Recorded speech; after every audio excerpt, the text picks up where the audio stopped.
Cristão, casado e pai de 4 filhos, fundador do Grupo Laus Deu, mentor e palestrante, há mais de 16 anos transformando vidas através de consultorias e mais de 40 mil horas de estudo, consolidou seu conhecimento em diversas áreas, incluindo planejamento estratégico, gestão de pessoas, marketing e desenvolvimento de negócios, nutrição esportiva, neurociência e inteligência emocional combinando com princípios cristãos. Hoje, como apresentador do Laus Deu Podcast e imagem e semelhança do Criador, eu sou o Anderson Florenzano. Fala galera, Anderson Florenzano aqui.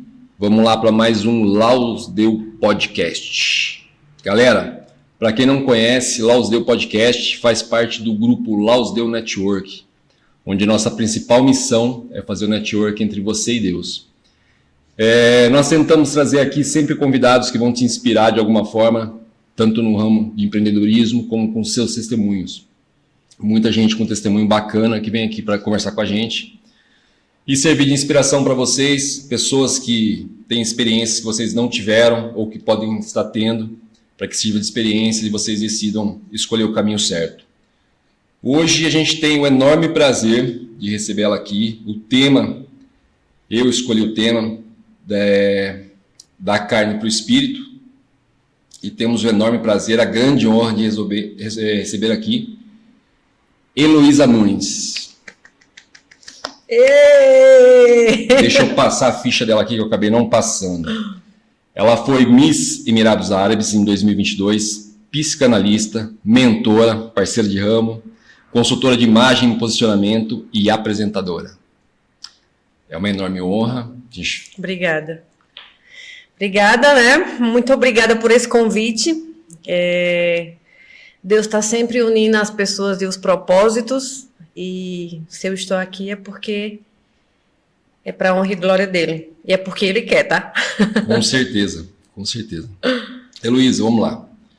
Para te deixar à vontade aí e contar a tua história, eu escolhi esse tema do... Gostei do tema, da carne... Da carne para o espírito. Para o espírito, uau. Por quê? Foi profundo. Como a gente conversou ali em off, foi um mundo que eu conheci também. Tá? Não fui tão a fundo como você foi, mas conheci um mundo aí, vou deixar você falar sobre isso aí, mas eu queria que você falasse o seguinte, contasse pra gente o quê? Como que é ter tudo que a carne deseja e descobrir no espírito que você não tem nada? Uau! Essa já é uma pergunta que já chegou com os 2 pés na porta, né? Eu imaginei que fosse a mais Obrigada forte. por essa pergunta. Ter tudo e ao mesmo tempo não ter nada. Essa acho que é o melhor resumo. A gente achar que tem tudo e no final, quando a gente vê, a gente não tem nada.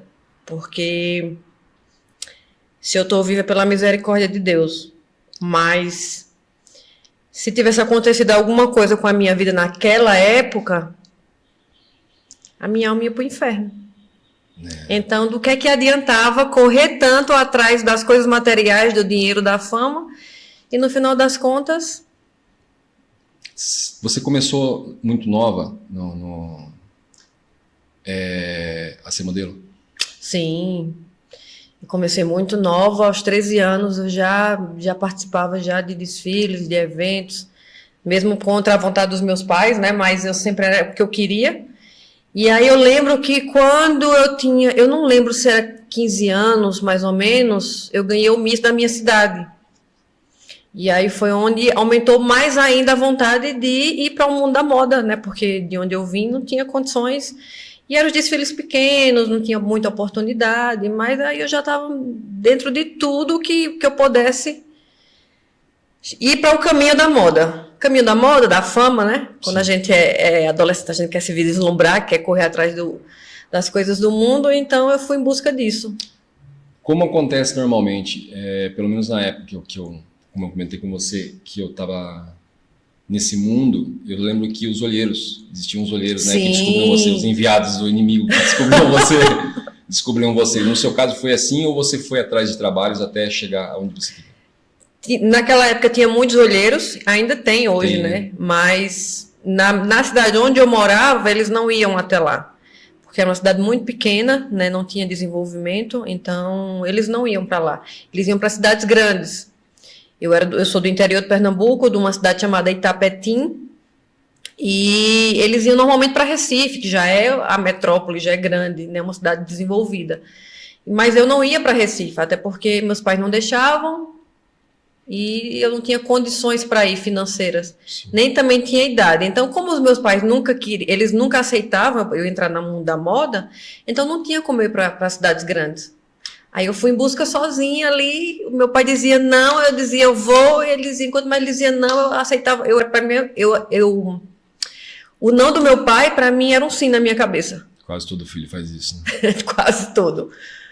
Então, meu pai dizia, não, isso não tem futuro. Eu dizia, é isso que eu quero, eu vou em busca. Seus pais eram cristãos? Não, são cristãos? Não era cristão, não. Minha família era católica apostólica romana. A mesma coisa da minha família. Né? Eles eram daqueles católicos que a gente ia ali, tinha aquelas novenas com os santos, que andava na rua, santo para cima, santo para baixo, e no domingo ia para a igreja. Minha casa parecia a Aparecida do Norte, o quarto da minha mãe, de tantas imagens de santo que tinha lá. Mais de 20 anos, uns 30 anos seguidos ela viajando, trazendo santo para Um Aparecida monte de do Norte. santo, né? Tudo pendurado no quarto, eu tinha pavor de ver aquilo. Eu entrava, entendo. eu me sentia mal quando entrava, toda vez. Então, a minha família era católica, né, daqueles que todo domingo a gente ia aqui para a igreja e rezava, mas voltava para casa mais vazio do que quando entrou, quando saiu de casa. Você chegou a ser batizada, crismada, esse tipo de coisa? Sim, eu lembro que eu fazia carisma. Eu me batizei na igreja católica já grande, eu acho que eu tinha 8 anos. Aquele que você vai, escolhe os padrinhos, ele joga água na cabeça. Sim, aqui e a gente acha que, e a gente, como não tinha o entendimento, né, como Salomão diz, meu povo padece por falta de conhecimento, a gente não tinha entendimento, mas ia fazendo as coisas que normalmente todo mundo fazia ali na cidade. Mas isso aí não era porque a gente achava que fazia alguma coisa, né? Quando eu me batizei, eu achava que alguma coisa ia acontecer, mas na verdade não aconteceu. Nada de espiritual bom falando. Ó, a gente está vivendo num mundo hoje onde, assim, os jovens estão, assim, totalmente perdidos. Sim. Totalmente perdidos. Sem personalidade. Sim. Sem Jesus ainda nem se fala. E sem identidade total. Eu queria que você falasse para o público de casa, o público que assiste a gente, esses que estão se iludindo com muitas coisas do mundão aí, só para eles terem uma ideia, aonde foi o auge que você chegou para tomar essa decisão? Que assim, às vezes a pessoa pode olhar e falar assim, tá, ela andou um pouquinho e desistiu. Não, não foi, você andou bastante. Como eu falei para você foi até o fim. Sim. E viu que lá no fundão tinha um buraco e voltou para trás. É uma pergunta que eu me fazia, e se eu tivesse seguido hoje, você responde essa pergunta para mim. Que eu vi uma pessoa que foi até onde eu queria ter ido e voltou e falou, volta porque lá não é bom não. O bom é com Jesus mesmo. Então, só para o pessoal ter uma noção, aonde você chegou, o auge que você atingiu, para você ver aquele vazio e falar, não é aqui não. Nossa, isso passa tantas lembranças na minha cabeça, porque eu sempre fui uma menina muito sonhadora, a minha cabeça sempre foi muito grande para de onde eu saí. E é uma cidadezinha de índio, eu sou família de índios, né?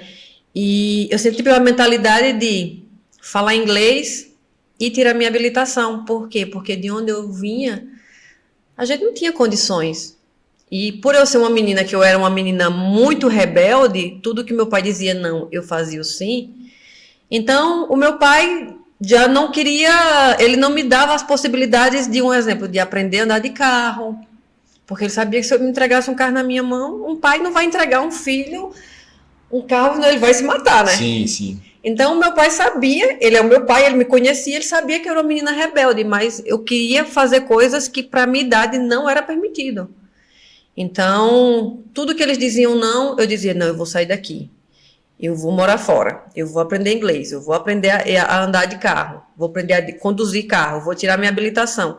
Só que eu tinha uma mentalidade muito grande, porque como é que eu ia sair de uma cidade de índios, uma cidade que não tem desenvolvimento, e ia morar fora do país?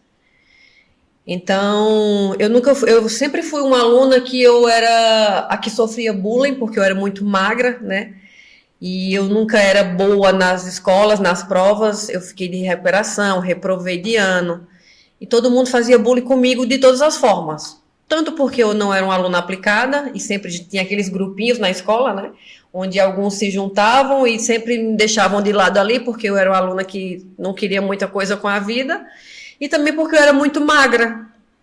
Eu cresci rápido, né, na estatura, Sim. e eu era uma menina muito magra, então todo mundo fazia bullying comigo. E eu fui crescendo com várias revoltas. Além dessa revolta dentro da minha casa, que meu pai nunca aceitava, porque eu queria entrar no mundo da moda, mas ele via, né, as coisas que o mundo acontecia, e eu não tinha essa sabedoria, mas eu fui crescendo cada vez mais me revoltada, tanto na escola como em casa, e aí a minha mentalidade era, eu vou sair daqui e eu vou ser alguém. Eu vou mostrar para eles que eu vou vencer na vida.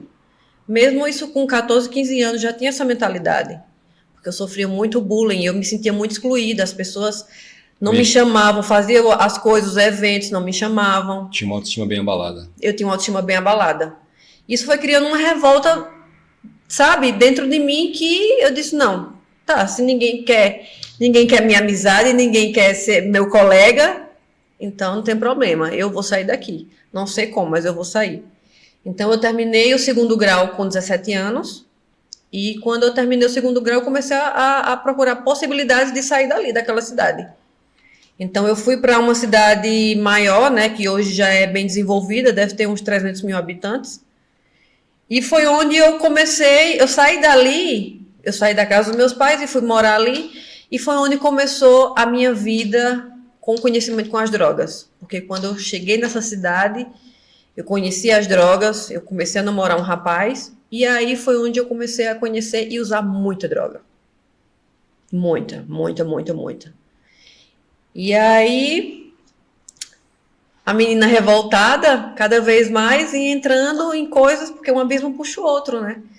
Então, eu fui entrando no mundo das drogas como ninguém, fui conhecendo as festas raves, e aí eu vi que era o tipo de som que eu gostava, que era música eletrônica. Até hoje eu gosto de música eletrônica, mas hoje eu escuto com consciência.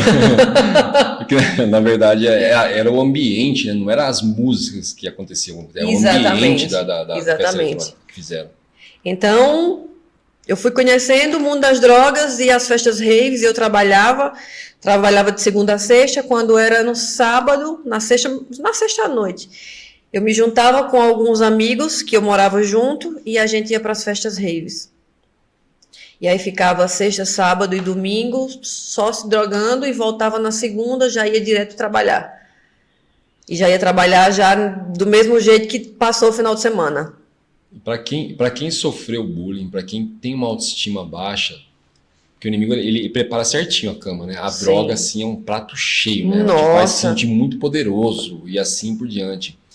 E esse mundo a qual você viveu, que você fala que viveu, eu também frequentei, é um mundo que, assim, ali quem usa mais é quem pode mais, né? A verdade é essa. Quanto mais louco você é, mais você vai ganhando status por uma besteira, na verdade. Muita droga, e também muitos amigos meus, né, morreram de overdose, morreram no mundo do crime. Então foi um mundo que eu fui entrando sem pensar nas consequências. Por quê? Porque eu era muito ferida também. Assim, eu não tinha sarado a paternidade, né? A falta de cuidado dos meus pais. E tanto bullying, as pessoas sempre me rejeitavam, sempre tinha as meninas que eram bonitas na escola, e elas sempre me rejeitavam.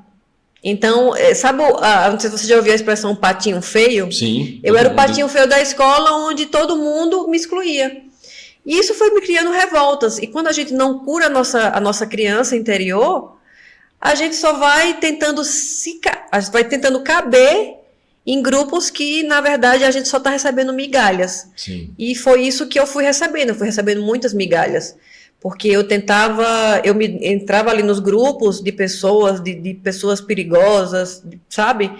Que eu queria só a atenção deles, porque eu não tinha na minha infância. Então eu tinha migalhas. Migalhas de pessoas que eu me relacionava, migalhas nessas festas raves, migalhas no trabalho. Então eu estava sempre atrás de migalhas para tentar suprir a dor que existia ali em mim. Sim. Deixa eu fazer uma pergunta, porque isso acontecia muito comigo. Quando você faz uso de droga, e em grande quantidade isso aquilo, a gente sabe que depois que passa o efeito, bate um vazio gigantesco, gigantesco, gigantesco, que te dá depressão, te dá tudo isso aqui. Chamava bad trip, né?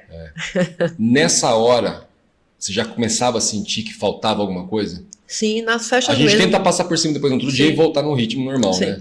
Mas você sentia isso? Sim, nas festas mesmo, assim, já sentia esse vazio.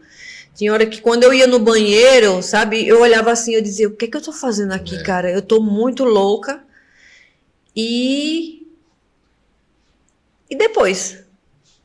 Eu lembro de uma festa que eu tava na praia, eu não lembro o ano, era na praia, eu acho que era em Recife, ou era em algum litoral de Pernambuco, que eu tinha usado tanta droga, que chegou um momento que eu senti assim, eu disse, cara, eu vou morrer agora, porque eu não tô...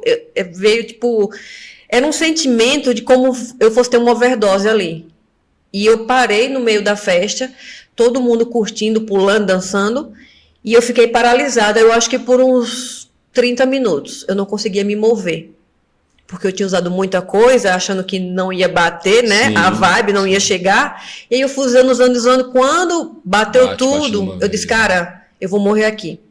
E eu fiquei paralisada uns 30 minutos na festa. Ali eu achei realmente que eu ia morrer. Foi a primeira vez que eu achei que eu ia morrer. Então, depois que foi passando todo esse efeito, que eu fui me acalmando, eu fiz, cara, que loucura é essa que eu tô fazendo?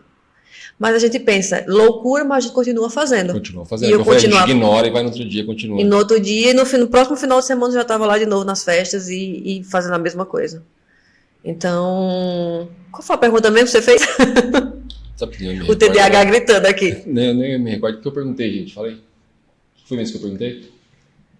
Não, foi sobre essa questão mesmo, na verdade, depois do efeito da droga. Ah, depois do efeito, sim. Você já sentia a presença ali falando pra você, sim, mostrando o tamanho do vazio. Ficava muito mal. No outro dia, que eu sabia que eu ia trabalhar, nossa, eu tava destruída. Destruída, só que essa destruição que eu sentia era até a quinta-feira. Chegava na sexta e já dizia, vamos pra festa. Assim, é o que eu falei, a gente acaba ignorando e você entra no ritmo de novo. E aí você começa, não é o suficiente aquele tanto de droga que você usa, eu vou usar mais que eu vou ficar bom, agora eu vou usar mais que eu vou ficar bom, agora eu vou usar mais que eu vou ficar bom, até que você vai num nível que chega a ponto de você achar, vou morrer. Ambiência também, né? Ambiência, porque os amigos que eu tinha era só pra isso. Então, quando chegava na quinta-feira, eu já avisava, vamos pra tal festa. Aí eu só ia indo, não sabia dizer não sabia a minha identidade, né? Eu vivia de migalhas. Então, quando ele dizia, olha, vamos se preparar já pra gente ir pra festa na sexta-feira, eu já começava a me preparar de novo, porque eu queria aquilo de novo, queria ter aquela atenção de novo deles, queria dar aquelas risadas que, mesmo que eram risadas falsas. Sim. Por quê? Porque é a risada no momento ali do ápice, né, da droga que você usou, mas depois, quando passa, aí vem a tristeza total. Então, no outro dia era terrível. Como que você foi parar nos Emirados Árabes? Bom, quando surgiu a oportunidade? Vamos lá. Eu morava nessa cidade e aí depois eu mudei para Recife. E quando eu cheguei em Recife, eu sempre queria trabalhar com moda, né? O desejo pela moda nunca parou. Então, eu estava trabalhando em Recife e aí veio uma ideia de um rapaz que eu conhecia. Ele me convidou para ir passear em Portugal. Ele disse, olha, vem passear aqui em Portugal e tal, você junta uma grana e você vem conhecer. Se você gostar, você fica. E aí eu disse, pronto, tá aí a minha oportunidade. Apareceu a oportunidade que eu queria. Porque por mais que eu vivesse uma vida completamente errada, o desejo e a intenção do meu sonho nunca parou. Na verdade, só ia aumentando. E você acha, na verdade, que o que você está fazendo está te levando mais perto do seu sonho, né? Porque, na verdade, isso é muito enganoso. Sim, muito enganoso. Então, eu pensei assim, cara, apareceu a oportunidade. Então, eu peguei 3 trabalhos. Eu trabalhava de manhã, de tarde e de noite. De manhã eu trabalhava na Smart Fit. À noite eu trabalhava com eventos. E à tarde e à noite também. Então, eu dormia 3 horinhas só para juntar dinheiro. Para em 6 meses eu conseguir juntar uma grana e ir embora. E eu fiz isso, trabalhava.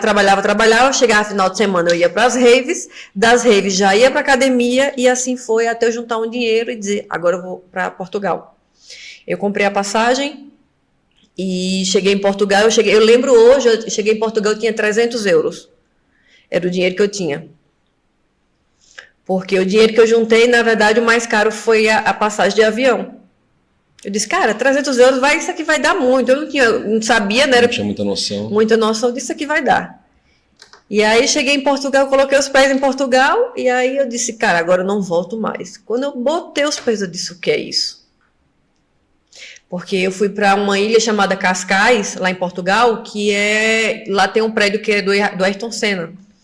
Então esse prédio é onde esse rapaz morava, e a gente começou a morar juntos ali. Eu disse, cara, na frente da praia, morando em Portugal, sair do Brasil, para mim eu estava vivendo no luxo.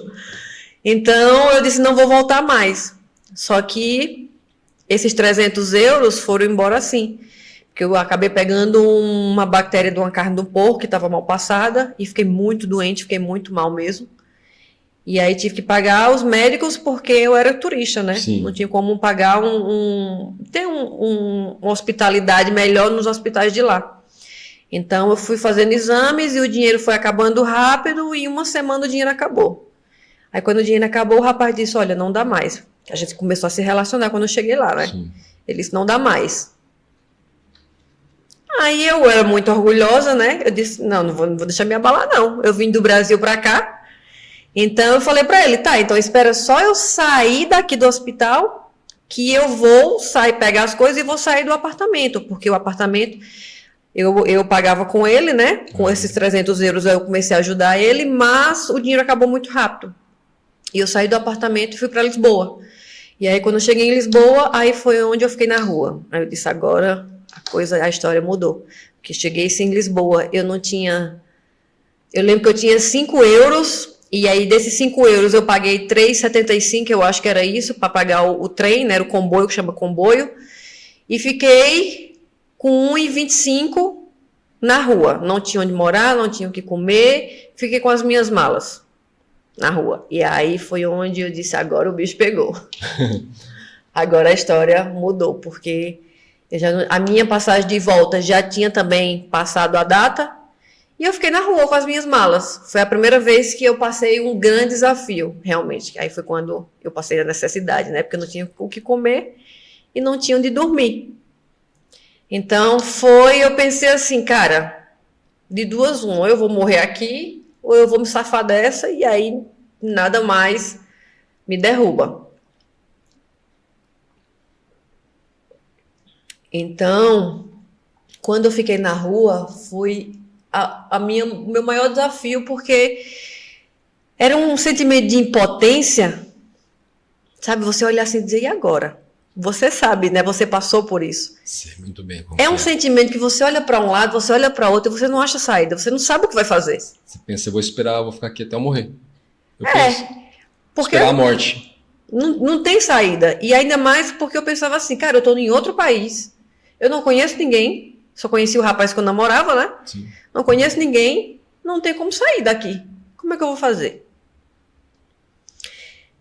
E aí eu pensei, cara, acabou-se. Minha vida acabou.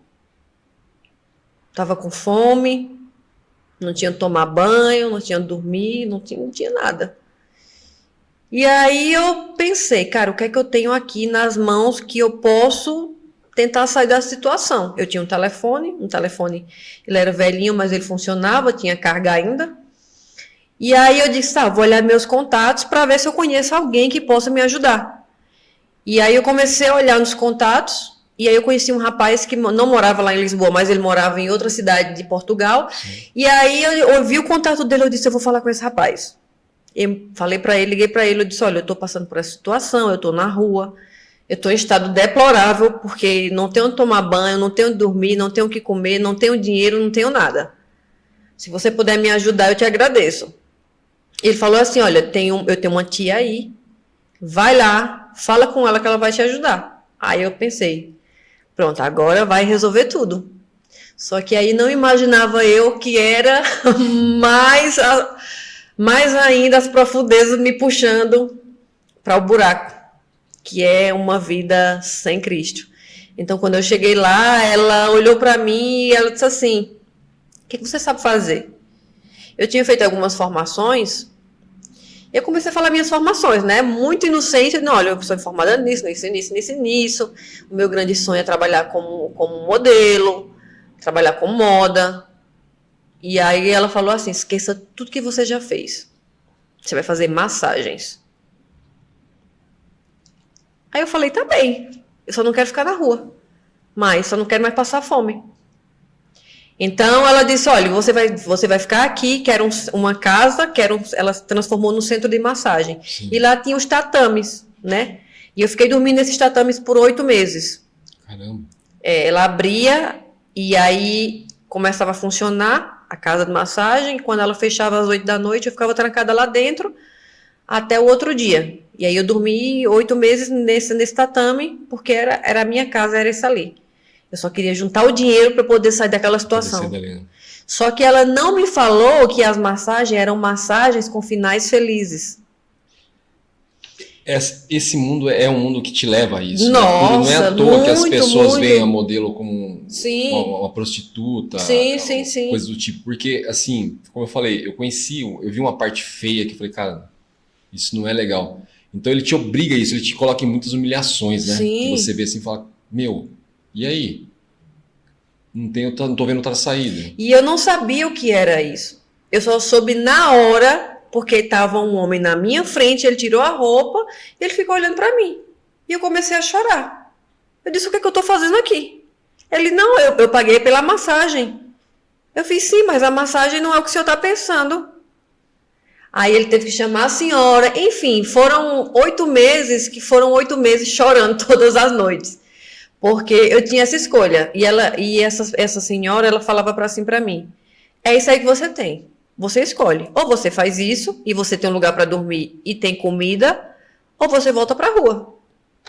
Então, a única coisa, quando a gente está em situação de fome e a gente não segue os princípios, né, que está na palavra, eu só queria fazer qualquer coisa que eu não voltasse a passar fome e dormir na rua.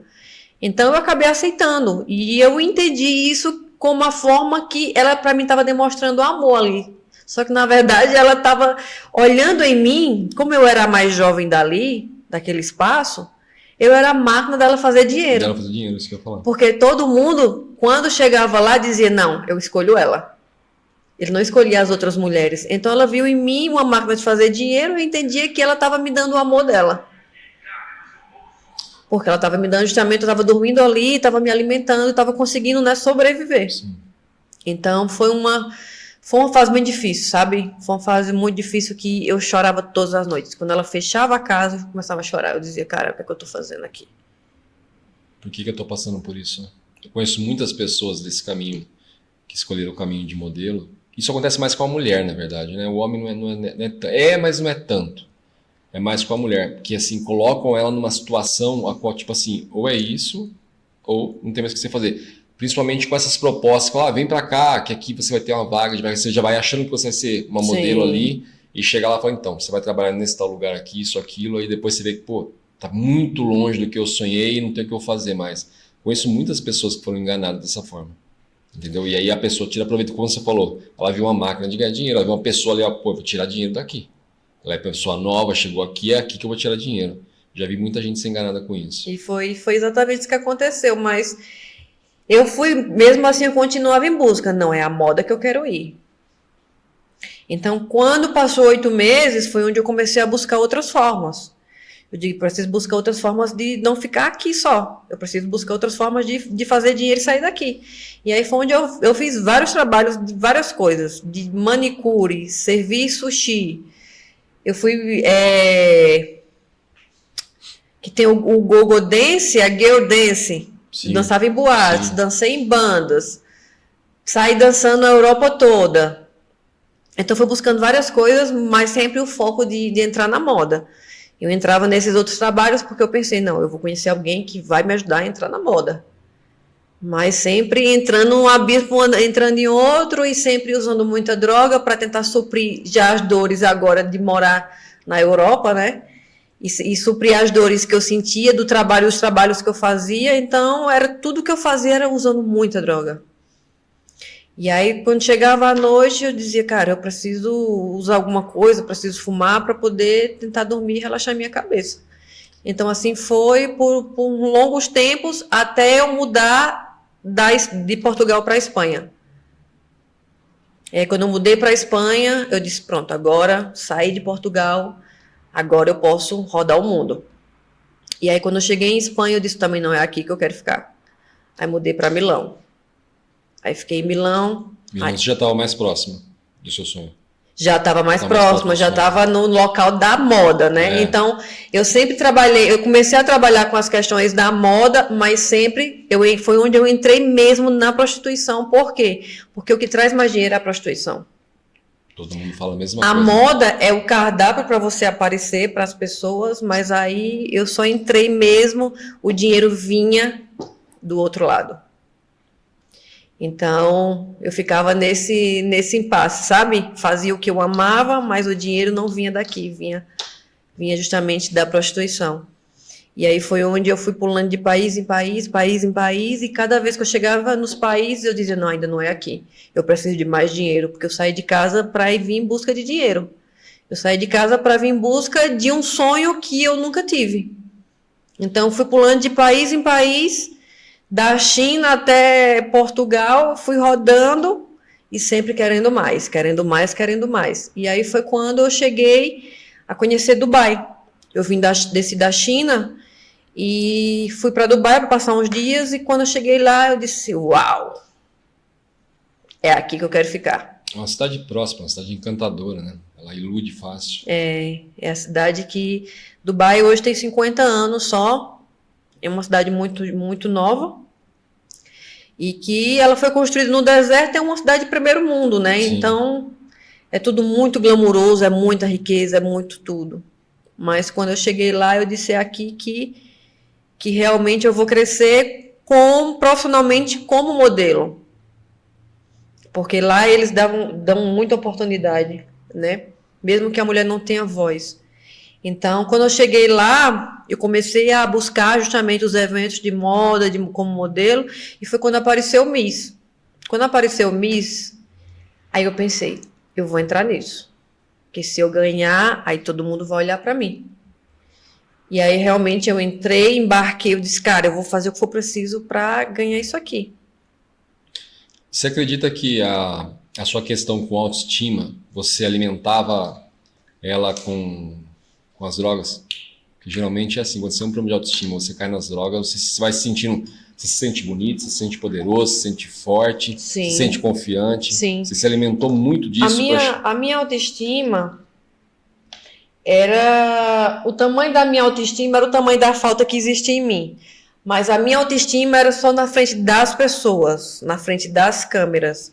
Como eu sempre fui desinibida para estar na frente das câmeras, né? Na época ainda que eu estava em Portugal, cheguei a fazer novelas, fiz filmes também no Brasil. Eu era muito desinibida para as câmeras e eu me sentia muito, sabe, muito grande na frente das câmeras. Mas quando eu saía da frente das câmeras, o tamanho que eu sentia do orgulho era o mesmo tamanho também da dor que eu sentia. Então... esqueci de novo a pergunta.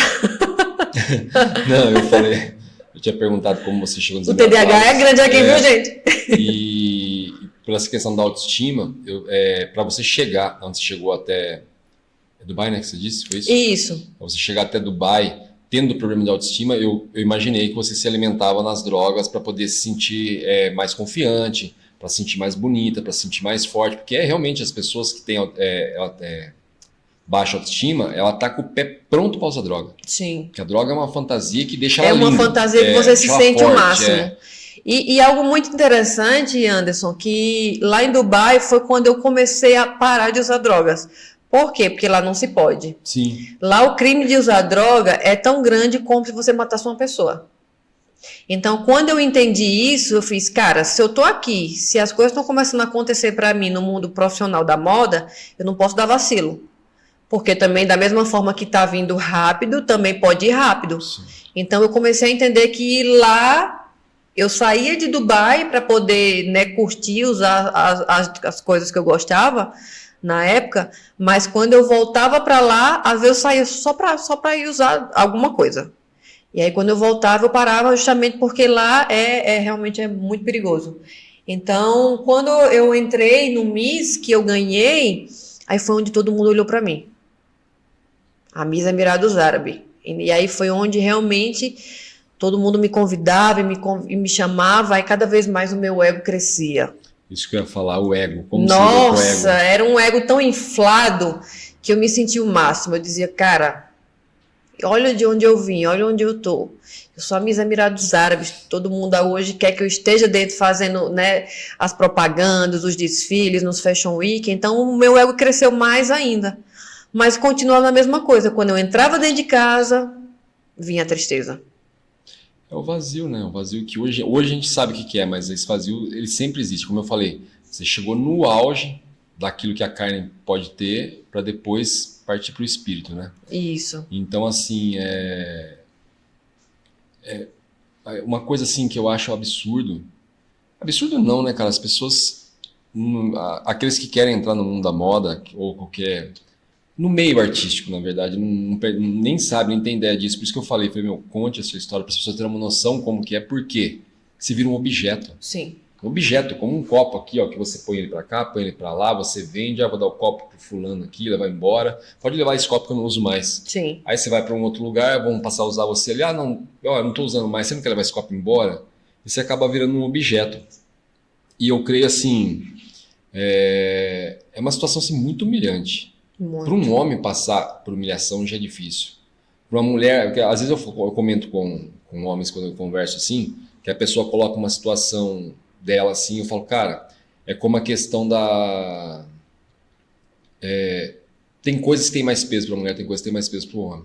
Um abuso, por exemplo, para uma mulher, ela consegue lidar de uma maneira diferente do que o homem, porque o homem mexe com a masculinidade dele. Agora, uma mulher que ela cresce sonhadora, pensa em casar, ter filhos, ter uma família, isso, aquilo. E quando ela se vê numa situação dessa, está sendo usada, é uma coisa que machuca bastante, causa cicatrizes gigantescas nisso. Muito, né? muito. E esse foi na hora que você chegou ali no auge, quando você ganhou o Miss. Sim. Quanto tempo você ficou depois disso ainda, vivendo no ego, né? Porque aí eu acredito que o ego estava lá em cima mesmo, bombando. Tava bombando. Quando que foi a hora que deu o seu despertar, assim? Que você falou, cara, tá vazio demais, não é isso. E você foi Cristo chegou e falou, vem cá. Foi na época que eu tava ganhando dinheiro, tava ganhando muito dinheiro, tava nos Fashion Week. Normalmente, as pessoas, tem muita gente que vem para Cristo pela dor.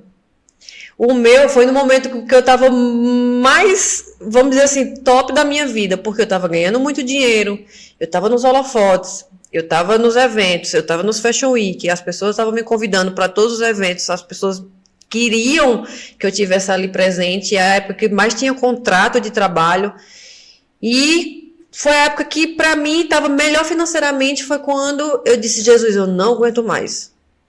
Por quê? Porque eu cheguei a uma época que eu descobri que estava com câncer, né?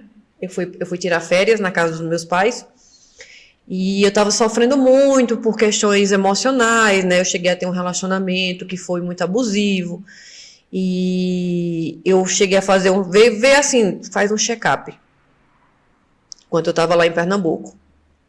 E aí vou fazer um check-up. Vou fazer um check-up, porque lá era muito caro. Sim. Essa questão de saúde, você fazer exames. E aí eu pensei, vou fazer um check-up. Só que vai estar tudo ok, vou comprar minha passagem já de volta com data marcada. E eu achando que estava tudo muito ok, eu disse, não vai dar nada, vou voltar no outro dia para Dubai. E aí foi quando eu peguei o exame, levei para a médica, ela abriu e disse, você está com câncer. Procura um médico de pescoço e cabeça. E eu estava depressiva, né, por questões emocionais, e foi quando eu comecei a pensar em tirar minha própria vida. Porque eu pensei, cara, eu tô sofrendo aqui, tô com câncer. Você já acha que é o fim, né? E aí, várias vezes, eu fiz o tratamento todo, né, fiz todo o tratamento, e foi quando eu estava recém-cirurgiada do tratamento do câncer, e aí eu me ajoelhei e disse assim, Jesus, é o seguinte... Eu não aguento mais essa dor. Eu quero que você tire a minha vida, porque eu não aguento mais isso. Eu quero morrer. Então, você escolhe, ou você tira a minha vida ou eu tiro. E foi onde tudo começou, porque eu digo que o meu processo começou ali.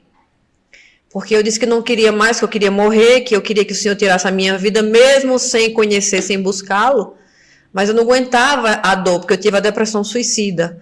A gente que tem a depressão suicida, a gente só quer...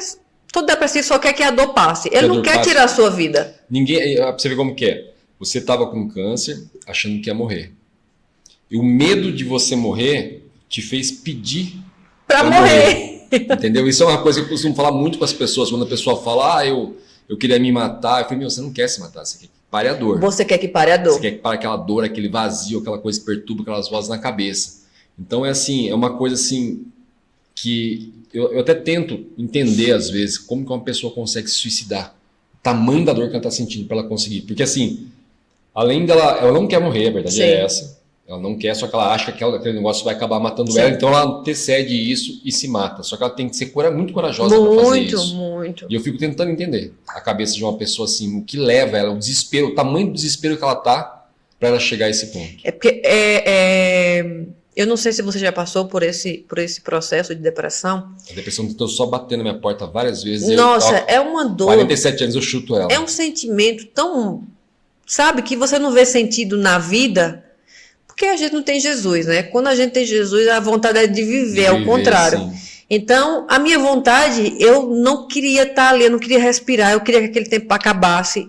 É uma dor que é inexplicável, sabe? É uma dor mesmo do demônio ali trabalhando dentro de você.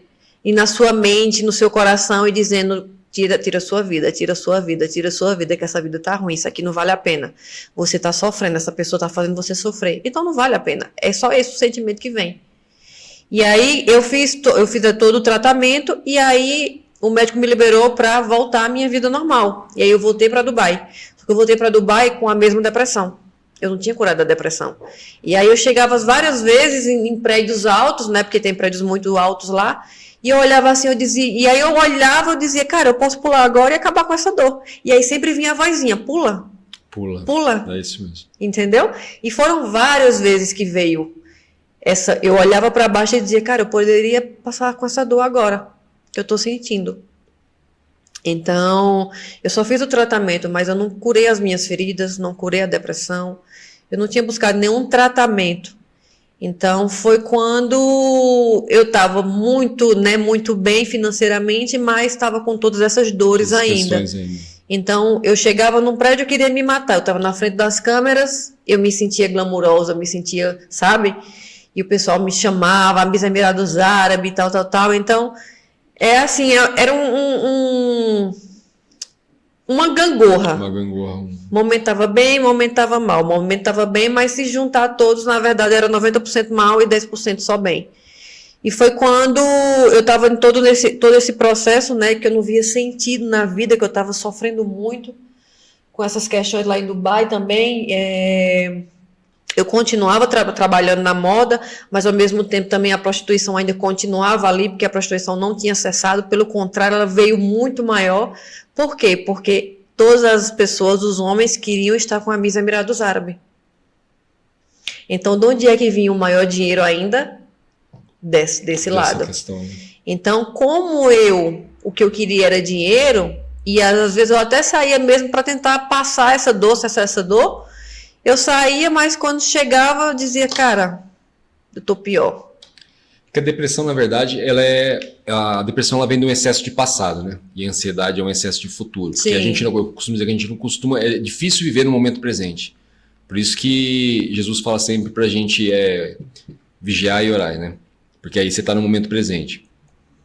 Então, assim... Vai falando aí, que eu tô... Você passou por uma fase a qual você foi humilhante para você, que você foi obrigado a entrar nessa vida, foi usada para que você pudesse simplesmente sobreviver. E quando você saiu, você já trouxe aquela carga, aquela bagagem, aquela mochila de pedra junto com você. E aí quando você se via, você estava ganhando o que você queria, tendo o que você queria, mas ainda estava com aquelas coisas do passado, só que hoje você estava praticamente concordando com isso. E sabe algo muito difícil de sair também, Anderson? Quando... É difícil, quando a gente usa muita droga, a gente sair. Sim. Foi um dos pontos que eu achei, cara, eu nunca vou conseguir parar de usar. E outra coisa também foi sair da prostituição. Por quê? Porque quando eu vi a quantidade de dinheiro que me era oferecido, eu falei, como é que eu vou sair disso, cara? Eu tô fazendo o que eu gosto, que eu amo, que é a moda, mas como é que eu vou rejeitar isso aqui se eu tô vendo dinheiro que eu nunca vi na minha vida? Então é muito difícil você sair tanto das drogas, é só Jesus mesmo que liberta. Sim. É Ele que liberta de tudo, porque O que eu achava que era mais difícil, eu digo, eu nunca vou conseguir parar mesmo de fumar maconha, que era algo que eu achava normal. É normal, né? Que nem maconha, que nem beber cerveja. Pronto. Era uma das coisas que eu dizia, eu nunca vou parar de fumar maconha. Então, era algo que eu olhava assim, eu dizia, como é que eu vou sair disso? Não tem como eu sair disso. Porque a gente se acha, quando você está nesse mundo, você acha que você não sabe fazer mais nada. Você acha que você sabe fazer aquilo e que só é aquilo que vai te trazer dinheiro. Então, a nossa mentalidade, o diabo, ele trabalha no nosso corpo, mente e espírito. E ele trabalha na nossa mentalidade que faça com que a gente ache que a gente não sabe mais fazer nada. A gente tem que se manter ali se a gente quer ter dinheiro, sim, ou ajudar a família, ou ser alguém. Então, ele trabalhava nas minhas emoções, na minha mentalidade de tal forma que eu achava que eu não queria sair disso, porque eu achava que eu não sabia fazer mais nada da minha vida. O mundo ali que você convive, ele te obriga a isso, né? São assim, como eu costumo dizer, são mensagens subliminares, que te fazem imaginar que, tipo assim, se largar isso aqui, essa vida que você esquece. Você vai passar fome, você não sabe fazer mais nada, isso, aquilo. Então, assim, e aí você fica naquela, que é, na verdade, a passagem do jovem rico, né? Quando Jesus fala para ele largar tudo e seguir, ele se arrepende, fala que não e vai embora. Então, assim... por isso que eu falei para você, eu estava conversando com você, eu falei assim, tudo que a gente procura hoje em dia, toda a resposta está sempre na Bíblia. Tudo. Então, a gente está falando aqui agora e você praticamente passou por essa passagem. Sim. Você foi testada nessa passagem e você decidiu, optou pelo contrário do que o jovem rico. Sim. Quando a gente vai chegar lá, mas quando eu conheci Jesus, eu disse, Jesus, é o seguinte, se for para te servir, eu vou renunciar a tudo. É isso que o Senhor quer. E aí o Espírito Santo foi me trazendo para eu renunciar a tudo. Eu digo, eu não sei como é isso, porque eu saí da casa dos meus pais, eu era muito jovem e fui para o mundo, né? E o mundo que eu conheci foi esse, foi o mundo da mentira, do ego, da ganância, onde para você ter dinheiro, você tem que fazer várias coisas erradas, você tem que se vender como um pedaço de carne, né? Então, quando eu conheci Jesus, eu disse, Jesus, ou eu vou ser tudo ou eu vou ser nada. Porque Deus abomina o morno. Ou você tá lá, ou você é quente ou você é frio. Agora, morno não. Deus vai vomitar. Quando você tá na dúvida, você já tá servindo. Exatamente. Inimigo, né? Então, hoje eu vejo muitas pessoas que elas estão assim, não, eu sirvo a Jesus, mas estão com a vida no mundo, final de semana, estão em festa, se drogando, quando chega na segunda, Jesus me perdoe. Então, se você não decide, porque seguir Cristo é uma decisão, se você tem que decidir, você quer seguir Cristo, você quer viver uma vida com Cristo, obedecendo ao que está ali na palavra, é muito difícil, não é fácil não. Mas quando eu entendi que eu já vivi até ali, eu acho que eu digo às pessoas que eu só não cometi o pecado contra o Espírito Santo, mas o resto eu fiz. Depois que eu conheci tudo isso, que eu fui conhecendo Jesus, eu disse, Jesus, se eu já conheci tudo isso agora, eu quero viver e eu quero te conhecer para eu poder entender como é a vida com o Senhor. Porque tudo de errado eu já fiz. Então agora eu quero conhecer essa vida com o Senhor. Eu quero te conhecer realmente, para eu poder entender realmente se é tudo isso que eu vejo as pessoas falar. Porque eu não conheci Jesus através de pessoas, eu conheci Jesus lá dentro do meu quarto, lá em Dubai, onde não se pode falar de Jesus. Porque lá não se pode. É um local que você não pode pregar para as pessoas, senão você é preso. Então, eu conheci Jesus através... Eu estava nessa época, né, muito difícil da minha vida, né, emocionalmente, espiritualmente falando, mas financeiramente muito bem. E eu chegava em casa que eu não aguentava mais essa dor. E aí foi onde apareceu na minha página do YouTube um culto, um estudo bíblico de um pastor. E eu ia passando, né, os vídeos, vou ver isso. Aí quando apareceu ele explicando, eu disse, vou ver o que esse pastor está falando. O vídeo me fisgou. E eu comecei a ver e eu comecei a gostar do que ele estava falando. O vídeo fisgou porque Deus vai falando, né? Porque Deus já começa ali falando com Deus você, né? Deus já tinha plantado a sementinha ali. Plantado. E essa sementinha, eu aceitei a semente. E aí, aos pouquinhos, eu fui conhecendo. Por quê? Porque o pastor ele explicava a palavra de uma forma leve. E eu sempre, quando eu via um crente falando que eu tinha raiva, era o crente arregaçando com tudo. Vem agora para Jesus, você vai morrer, se você morrer agora. Então, ele explicava, ele lia uma passagem da Bíblia e explicava aquela palavra. E ele explicava de uma forma que eu entendia. Eu dizia, cara, esse pastor, ele explica de uma forma leve que eu consigo entender o que ele está explicando. Então, Jesus não é esse cara que eu achava que era esse cara pesado, que pegava no seu cabelo e dizia, vamos, você tem que me seguir. Porque essa era a visão que eu tinha. O duro que é, para quem vem de família católica, você aprende mais assim ainda. Ó, presta atenção, senão Deus vai castigar. Então aquilo vai causando assim uma distância entre você e Deus. O próprio mundo vai causando, né? Que você fica olhando assim e fala, não, não quero seguir isso não, cara. Para ser desse jeito, não quero não. Mas sabe o que é muito interessante? Que quando a gente é criança, os nossos familiares, eles já vão colocando coisas na nossa cabeça. Do tipo, exatamente o que você falou. Se você não fizer isso, você vai ser castigado. Se você não obedecer, você vai ser castigado. Papai do céu briga. Papai do céu faz isso. Não pode. Então, a forma com que foi nos ensinada foi justamente foi nos moldando para quem a gente foi. Sim. Porque eu achava justamente, eu tinha uma visão de Jesus Cristo, de um homem que se entregou na cruz, mas a visão que eu tinha de Bíblia, de seguir a Cristo, era uma visão muito pesada. Eu também tinha. Eu disse, cara, não tem como eu ser crente, porque a vida crente é misericórdia. Mas foi essa visão que foi implementada na minha cabeça quando eu era criança. E a gente é só o reflexo do que foi nos ensinado. Então, por isso que também eu passei por muitos ciclos que foram parecidos com os meus pais, porque justamente eu não curei a ferida, eu não quebrei a ponte. E aí eu fui passando por pessoas iguais que faziam a mesma coisa que meu pai fazia, com a falta de atenção, a falta de carinho. Então, quando eu comecei a entender isso, e a palavra do Senhor começou a entrar, na forma que esse pastor explicava, eu comecei a perceber, eu disse, cara, esse pastor aqui é diferente o que ele explica. Eu comecei a assistir, e aí foi quando veio a ideia de comprar uma Bíblia, para ir daqui do Brasil para lá.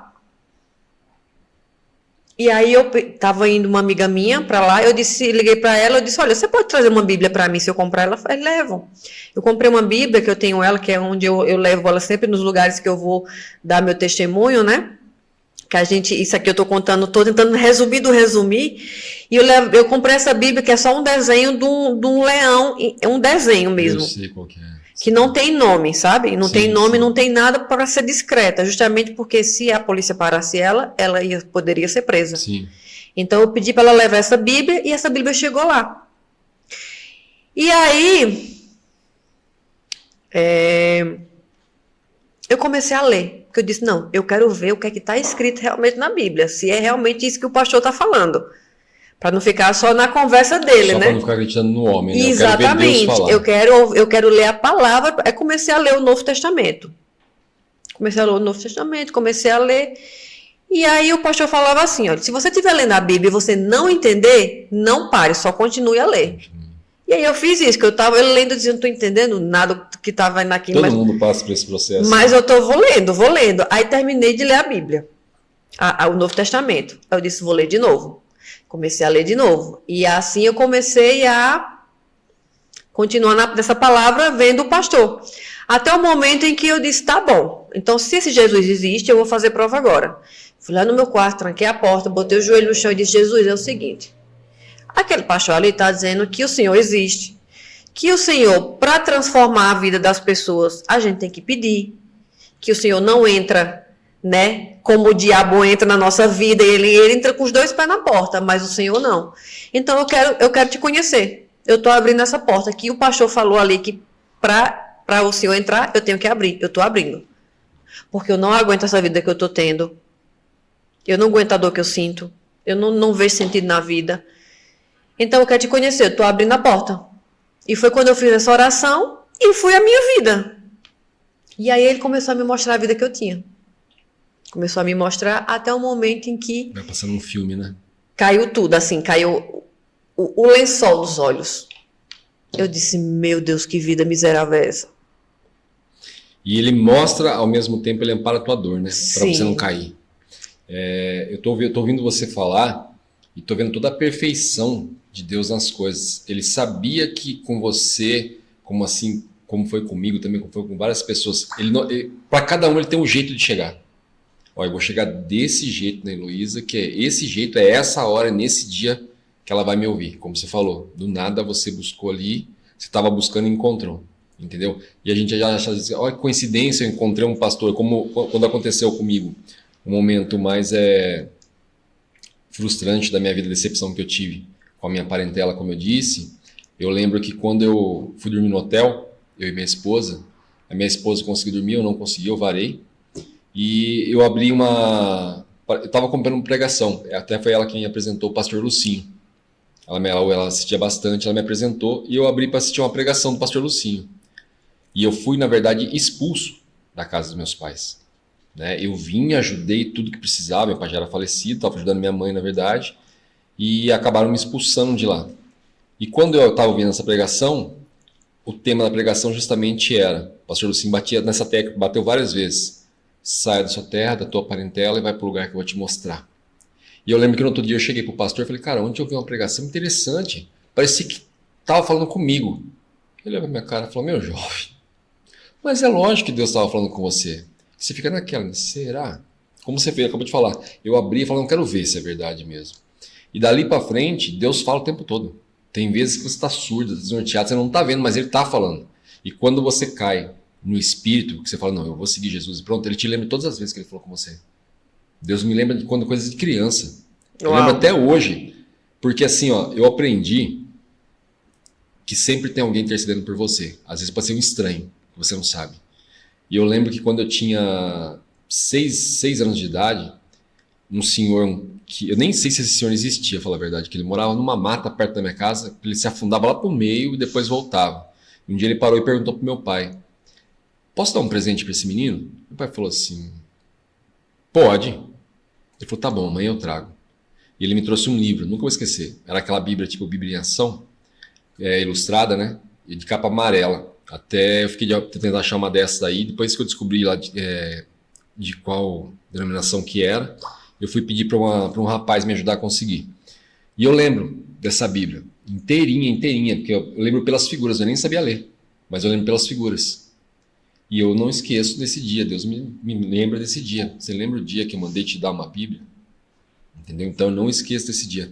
Então eu estou vendo você falar e estou vendo a perfeição de Deus em cada detalhe. Eu vou falar assim. Agora é a hora que eu vou mostrar assim, que ela vai enxergar, ela vai ouvir nessa hora. Como você falou, dizem que o pastor está falando lá que tem que pedir. Sim, pedir e dar-se-vos-á, buscais, encontrareis, bater e abrir-se-vos-á. E a gente duvida às vezes, mas Deus não. Ele sabe a hora que você vai falar, agora pode pedir. Pode pedir que agora eu estou te ouvindo e você está me ouvindo e está pedindo. Exatamente. Então, quando ele me mostrou a vida que eu tinha, eu disse, cara, tá tudo errado. Tá tudo errado. Minha vida foi toda errada até aqui. Eu não conseguia mais sair de casa, porque eu não conseguia mais trabalhar. Porque agora eu comecei a me sentir suja. Eu me sentia suja, me sentia orgulhosa, me sentia mentirosa.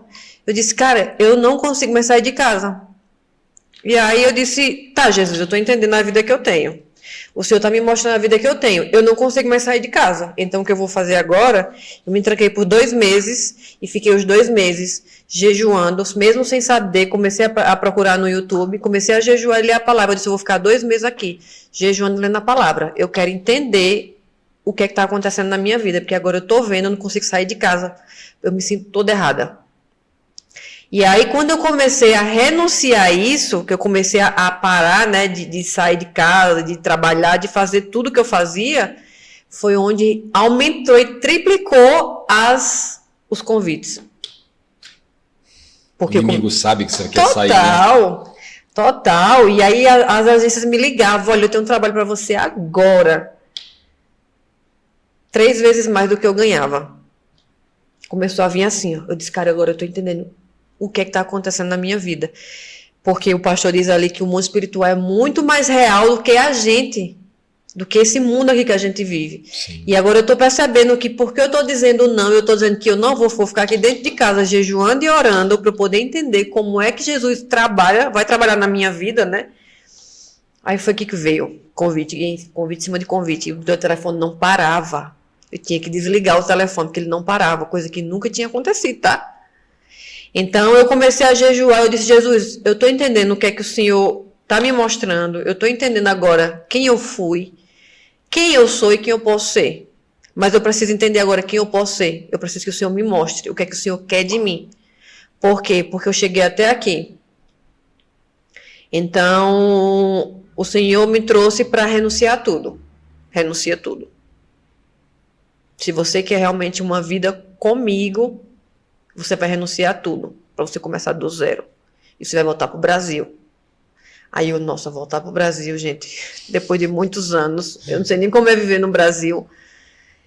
Então, eu continuei jejuando e orando, começou a entrar muito assim a parte espiritual, comecei a ter sonhos, comecei a viver algo, comecei a sentir um amor, um cuidado que eu não entendia aquilo, que eu nunca tive na minha vida, era um amor, era uma coisa assim que eu dizia, meu Deus, o que é isso que eu estou sentindo? É tão maravilhoso, eu nunca senti isso na minha vida, nem com meus próprios pais, né? E foi quando eu comecei, né, quando aumentei os jejuns e oração, e foi quando eu tive um sonho com Jesus Cristo. E quando eu tive esse sonho com Jesus Cristo, foi onde realmente assim me deu a força para renunciar tudo e voltar. E começar do zero. Porque eu estava ficando preocupada, porque eu não estava conseguindo mais trabalhar, e eu tinha que pagar as contas, né?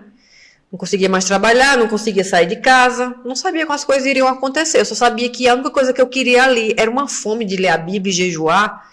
Eu jejuava tanto que até eu podia dizer assim, olha, vamos sair para janta. Eu dizia, não vou não, vou ficar aqui em casa.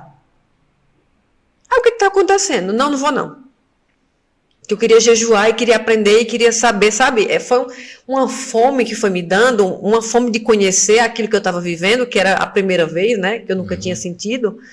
E foi quando eu tive esse sonho com Jesus, e aí Jesus, eu não conseguia ver o rosto dele, porque a luz era muito forte, e eu conseguia ver as vestes dele. Quando você fica olhando para o sol muito tempo, você não consegue olhar muito tempo, né, porque sim, queima o seu olho, só que a sensação era a mesma, como se eu estivesse olhando para o sol, só que eu olhava para as vestes dele, e a luz era muito forte, e eu sabia que era ele, que era Jesus, mas eu não conseguia ver o rosto dele, e ele estava de costas, ele virava e ele me dava a mão.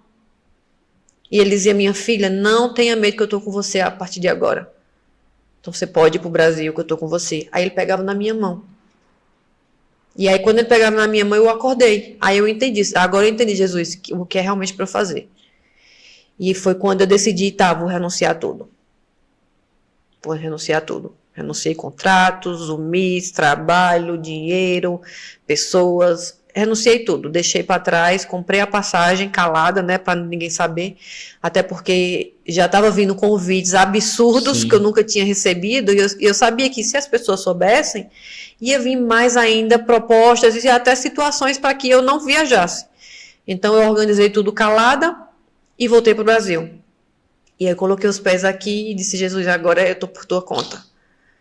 Porque eu já entendi, né, agora quem eu posso ser, quem eu fui e quem eu estou sendo agora. Só que eu até esqueci, é porque eu vou pulando as partes.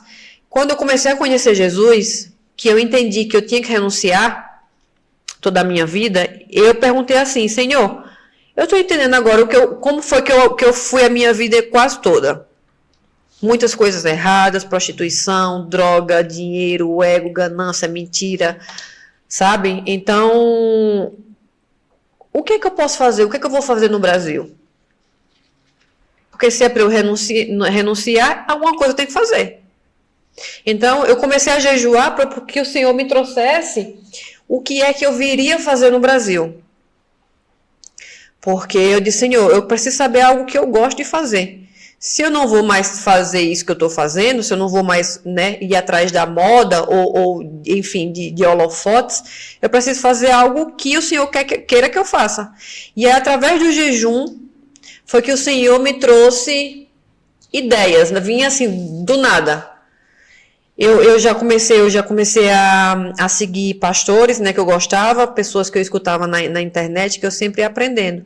E aí tem um senhor chamado Tiago Brunet, não sei se você conhece, já ouviu falar. Sim, muito. E eu gostava muito de ouvi-lo. E eu já vinha há algum tempo ouvindo. E aí, assim, veio na minha mente, observa como foi a vida do Tiago Brunet. Aí eu fui abrir a biografia dele. Aí tinha na biografia dele que ele tinha feito a faculdade nos Estados Unidos, que ele fez o coach nos Estados Unidos, que ele fez a teologia numa faculdade que se chama Florida Christian University, que é a Universidade Cristã da Flórida. E eu entrei no site da faculdade, né? Quando eu entrei no site da faculdade, tinha os cursos que ele fez gratuitamente. Aí eu pensei, por que não? Se o senhor está me trazendo essa ideia, vou começar a fazer o coach. E aí comecei a fazer os cursos grátis. Fiz todos os cursos grátis que tem lá. Da teologia ao coach, ao português, enfim, fiz vários. E aí quando acabou esses cursos, eu digo, não, agora já que eu gastei muito dinheiro na minha vida com coisas desnecessárias, agora eu vou investir em mim. Porque eu percebi que eu comecei a aflorar um amor que era cuidar de pessoas. Da parte emocional, onde eu fui muito, né, violentada, vou usar essa palavra.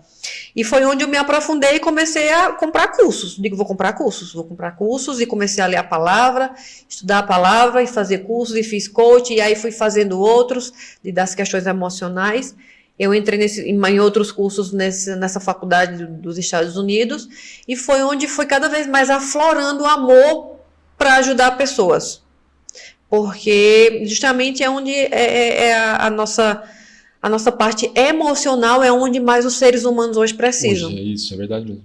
Né? Da parte emocional é onde está muito deturpado, destruído. Homens querendo ser mulher, mulher querendo ser homem, está tudo trocado. A hora daqui é o meu horário de oração.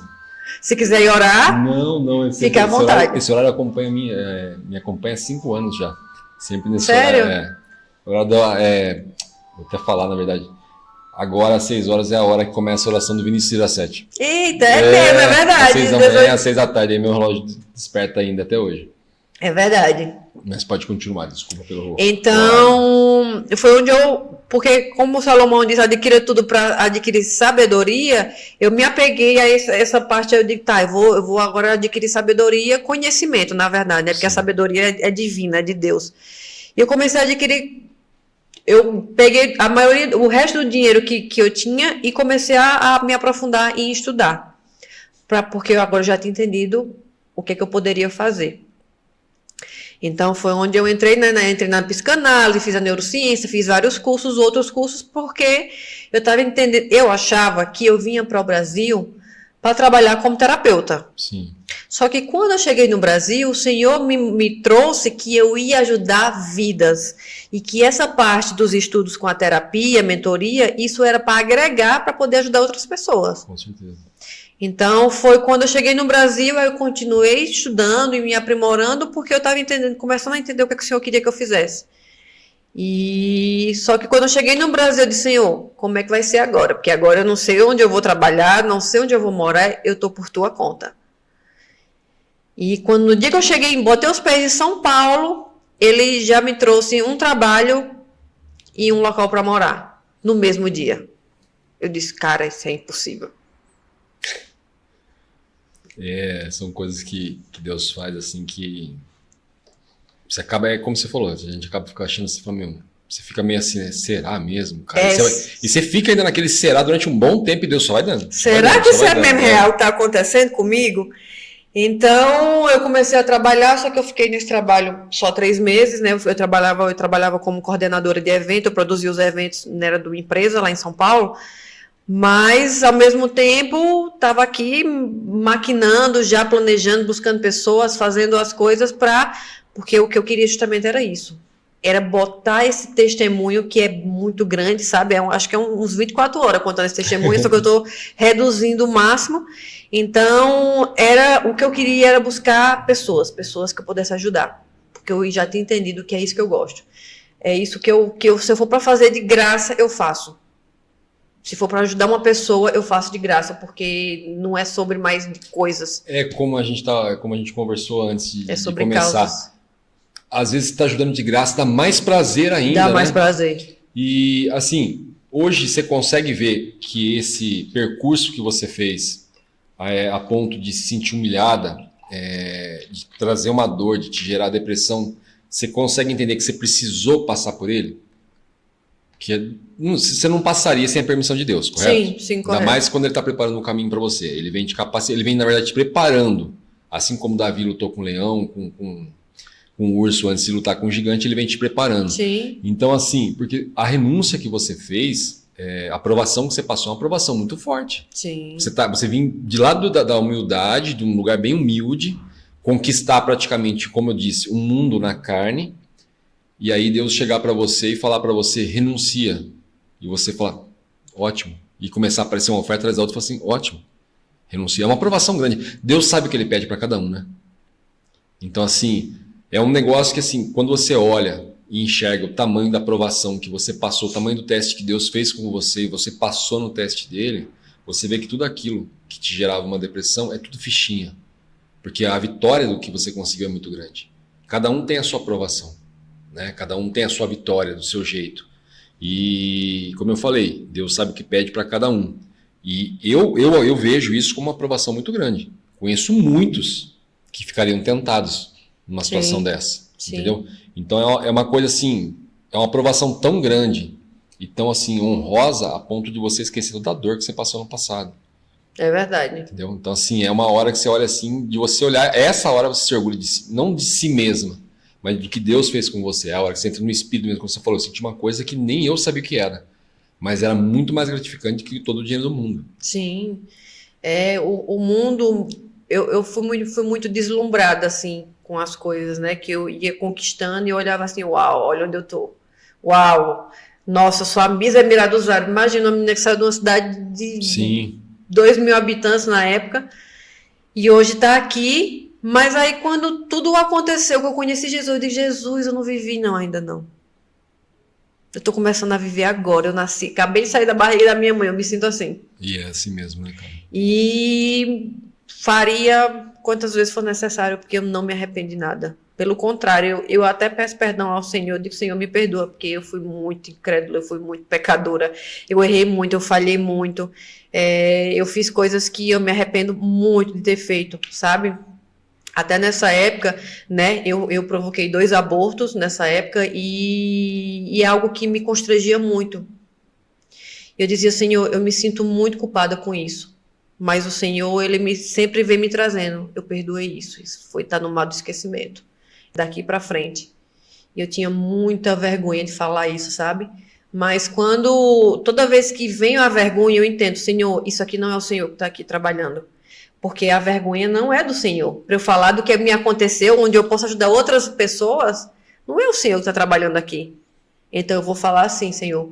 Mesmo porque Deus perdoa. Sim. A gente sabe que Deus perdoa, porque o que ele quer é arrependimento. Sim. É como eu ouvi esses tempos atrás a diferença entre Saul e Davi.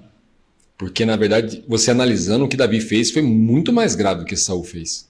Saul, na verdade, ele desobedeceu uma ordem de Deus. E Davi foi lá, além de matar o marido da mulher, de Batseba, ele ainda simplesmente ele cometeu adultério. Sim. Só que Davi se arrependeu. E Saul não. Saul deu uma desculpa, na verdade, né? Isso aí foi uma coisa que demorou para eu entender. Depois que eu vendo esses dias um pastor falar, eu olhei e falei, caramba, realmente. É uma coisa que faz muito sentido. Então é como você falou, você pode ter pecado o que foi.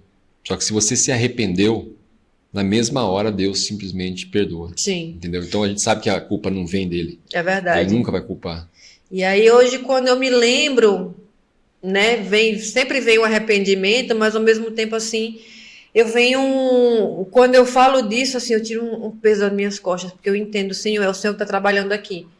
Por quê? Porque a partir do momento em que eu comecei a abrir a minha boca para falar das coisas que eu tinha feito, né, que o que eu estou falando hoje aqui não é nem 5% do que eu fiz, de quem eu fui, mas a partir do momento que eu comecei a falar, você não está entendendo a quantidade de mulheres que tem me buscado. Eu imagino. Eu ia perguntar isso para você agora. Muitas. Eu ia perguntar para você como que estava sendo isso agora, porque assim, ó, não estou falando só do nosso podcast aqui não, de todos que você vem passando. Você tem noção, um monte de pessoas, de meninas que estão acordando e falando, opa, pera lá. É uma pessoa que foi até lá e falou, gente, tem um buraco lá na frente que não compensa. Volta. Um monte de gente que está voltando, um monte de gente que acha que não tinha mais volta. Sim. que acha que tá lá, não, eu vou ter que pular no buraco mesmo porque não tem mais volta. E você tá simplesmente pegando, como você está falando agora, as pessoas estão me procurando. Então, quer dizer, são pessoas que falam, ó, eu tô perto do buraco, Luísa. Como que eu faço agora? Qual que é o caminho? Como que eu faço? Aí você vai lá e fala, ó, vira para tal lugar aqui assim, entendeu? Sim. Segura na mão de Jesus Sim. e sai. Até mulheres têm me procurado, né? Mulheres que estão dentro da prostituição e têm falado que não conseguem sair, não veem saída. E aí, hoje eu tô vendo assim, Senhor, o Senhor tá me trazendo exatamente mulheres que estão passando pela mesma situação, né? Cada um tem a sua história, mas tem muitas mulheres que têm me buscado, até mulheres que estão há 30 anos, né, tentando servir a Cristo, estão tentando, não estão servindo, porque Sim. se estivesse servindo, não estava tá, elas estão num buraco Não tinha ali. dúvida, né? Não estão num buraco evangélico, eu vou usar essa palavra. E nesse buraco evangélico é justamente onde você é complicado, porque assim, hoje o que eu busco é escutar a voz de Deus, não escutar a voz de homens. Porque todo lugar que eu vou, sim, tem pessoas maravilhosas, pessoas de Deus, mas também tem pessoas do mundo que estão ali dizendo Senhor, Senhor, mas não servem ao Senhor. Tem bastante. Então, todo lugar que eu tenho passado, tem vindo muitas conversas, muitas, ó, faça isso, Deus manda dizer isso. Mas a verdade eu digo, Senhor, eu quero ouvir a tua voz, eu e o Senhor. Por quê? Porque para justamente eu não ser enganada pelos homens. Agora, se o Senhor disser a mim, não faça isso, eu não vou fazer. Eu quero ouvir do Senhor, não quero ouvir de homens. Justamente porque eu não quero ser enganada. Eu já fui enganada na minha vida toda, eu me deixei ser enganada também. Foi por escolhas minhas. Eu não quero culpar homens. Mas a partir de hoje, que eu estou buscando ao Senhor, é Ele que eu quero ouvir. É tanto que todos os lugares que eu vou, eu pergunto, Senhor, devo ir, devo fazer, devo estar ali, devo conversar. Porque Ele vai me respondendo, entendeu? Agora, se eu for escutar sempre homens, aí os homens são falhos. Os homens, Sim, a gente com erra certeza. todo dia, pega todo dia. Né? Muitos homens também se dizem ali, não, Deus manda te dizer quando Deus não manda dizer, e aí você chega mais confuso de quando você saiu de casa, porque eu já cheguei muitas vezes assim, sabe? Saía de casa vazia, vou para a igreja. Aí quando chegava em casa, era tanta coisa que Deus mandava me dizer, que quando chegava em casa, eu dizia, Deus, estou mais confusa ainda, como é isso? O Senhor não está onde está a confusão. Pelo contrário, Ele está onde está a paz. Sim. Porque Ele é como é o nome? O guardião da paz, mas Ele também é a justiça. Com certeza. Mas hoje eu prefiro escutar a voz dele. Quando me dizem alguma coisa, eu vou lá no meu quarto, Senhor, vamos conversar aqui. Me diga isso aqui realmente é o Senhor que está. Você falou uma coisa interessante agora, que meu pai Davi, que eu te falei, eu lembro que a igreja a qual ele frequentava, ele era para ser o pastor, na verdade, naquela igreja. Todo mundo veio anunciar para ele, dizer para ele, chegou para ele e falou assim, olha, a gente vai nomear você pastor dessa igreja, né? Ele olhou, era um cargo que todo mundo queria, na verdade. Todo mundo estava almejando, só que não poderiam, queriam ele, na verdade. Sabia que ele ia ser aceito de uma forma melhor pelas outras pessoas, conhecia ele tinha um lado espiritual bem aflorado, ao qual todo mundo conhecia ele pela fama. E quando anunciaram para ele, acharam que estava anunciando para ele assim, a coisa mais linda do mundo. Ele falou, não. Mas como assim? Você está louco? Você não quer? Não. Mas como você não vai aceitar? Ele falou assim, Deus não me falou nada disso. Aí todo mundo ficou espantado com ele assim, né? Ele falou, não. Deus não falou nada disso. Ele falou, eu oro todos os dias, Deus não falou nada disso para mim. Que eu ia pegar essa igreja, nada. Vou vir aqui, vou continuar frequentando, mas ser o pastor daqui, não. Deus não me falou isso. Foi como você acabou de falar agora. Ele falou, não, a pessoa pode chegar, pode falar isso para mim, pode profetizar, não sei o quê, mas eu vou lá e converso com Deus. Deus, se for, me mostra. É a melhor coisa.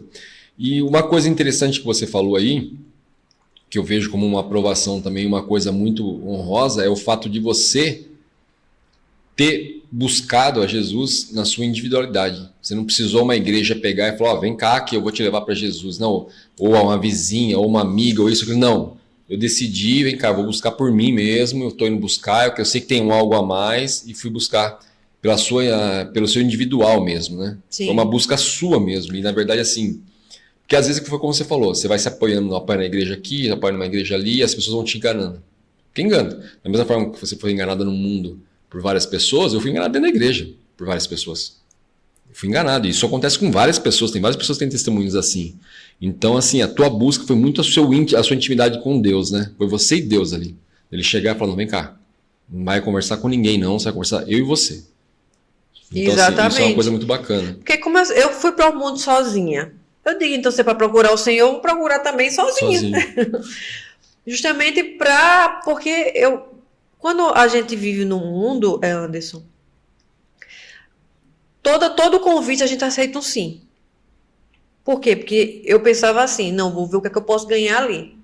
Só que dessa forma de pensar foi onde eu também fui entrando em várias enrascadas, entendeu? Enrascadas mesmo a ponto de eu poder ter que perder a minha vida, se fosse o caso. Sim.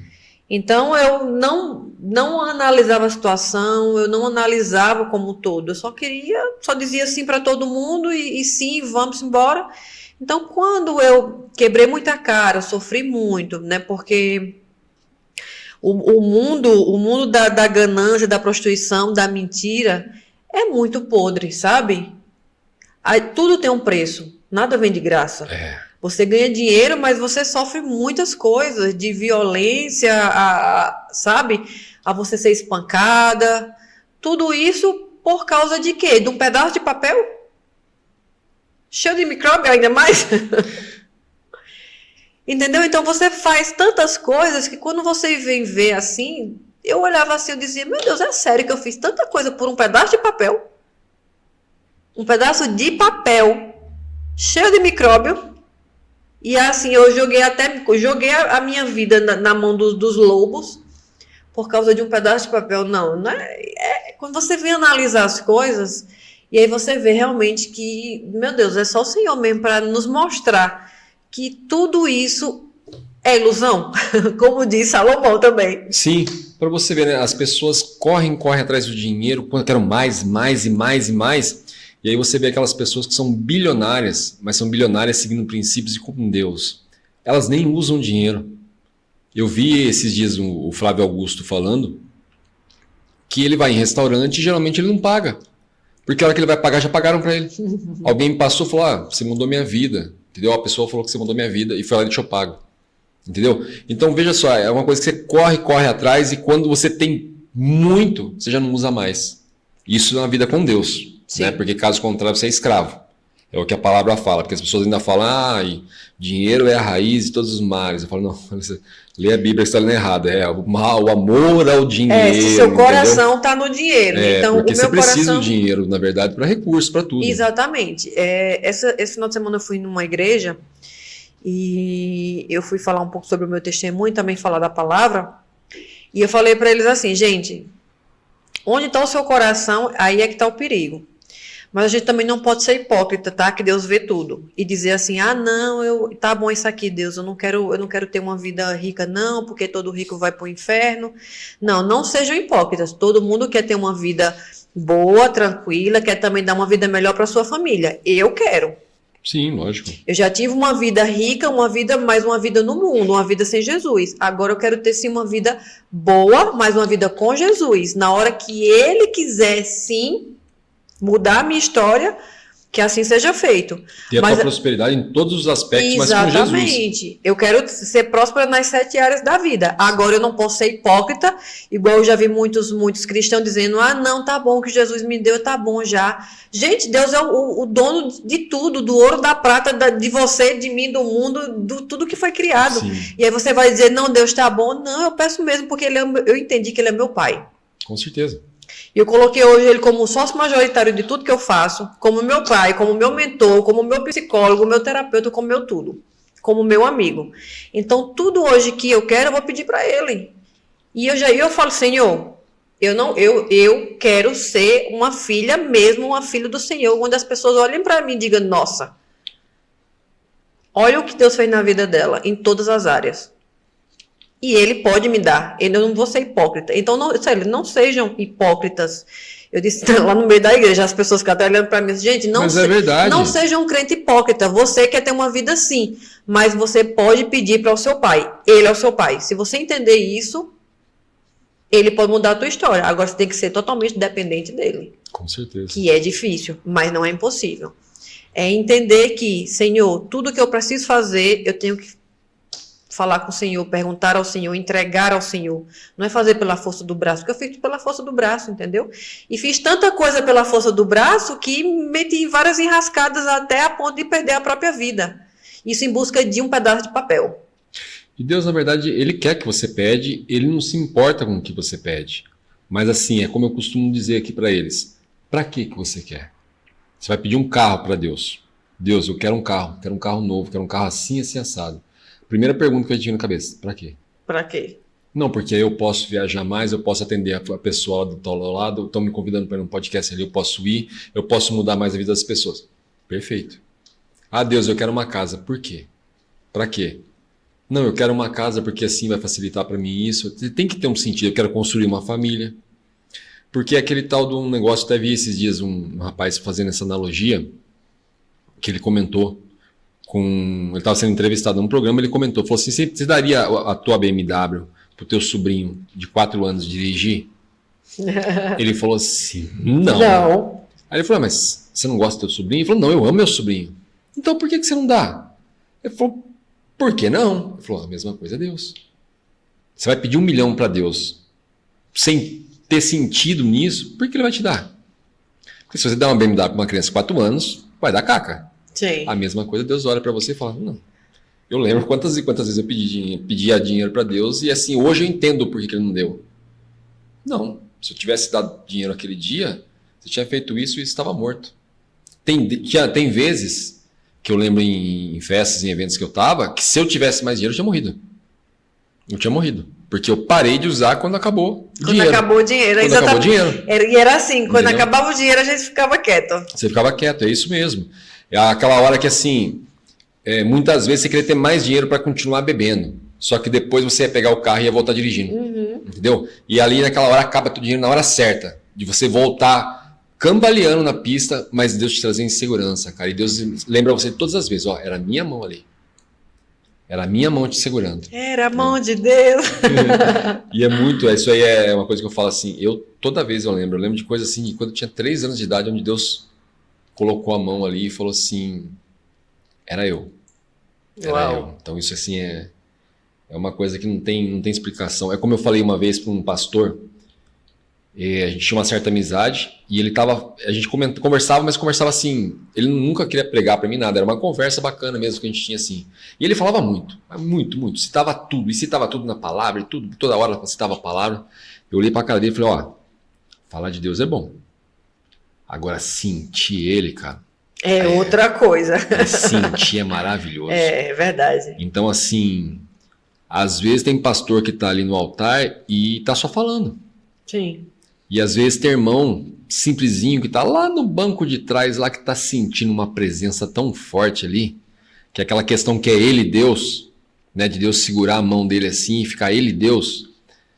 Então sentir é maravilhoso. E assim, é muito bom que é o viver no Espírito, né? Sim. E você está sentindo. É verdade. Antigamente eu queria, quando eu saía para os lugares, né? Eu dizia, nossa, eu quero que as meninas olhem para mim e digam, nossa, eu quero ser como ela. Hoje eu digo, Senhor, eu quero que as pessoas olhem para mim e digam, nossa, eu quero ter o que ela tem ali. O que está nela, aquela luz que está nela ali. É isso que eu quero hoje. Que é o brilho, né? Que é o brilho. Você vê, ó, você vem de uma autoestima baixa, onde as pessoas... Você acha que as pessoas praticavam bullying com você. Não é, na verdade. A luz que você tinha desde criança incomodava aquelas pessoas. Você pode ver, a maioria das pessoas que sofrem bullying, que são invejadas, isso, aquilo, às vezes a pessoa olha e fala assim, mas eu não tenho nada. Eu não tenho um gato para puxar pro rabo e as pessoas estão me invejando do quê? E não é, na verdade, não é questão de dinheiro, não é questão de nada. É aquela inveja de a luz que está em você. Porque o inimigo enxerga bem antes, né?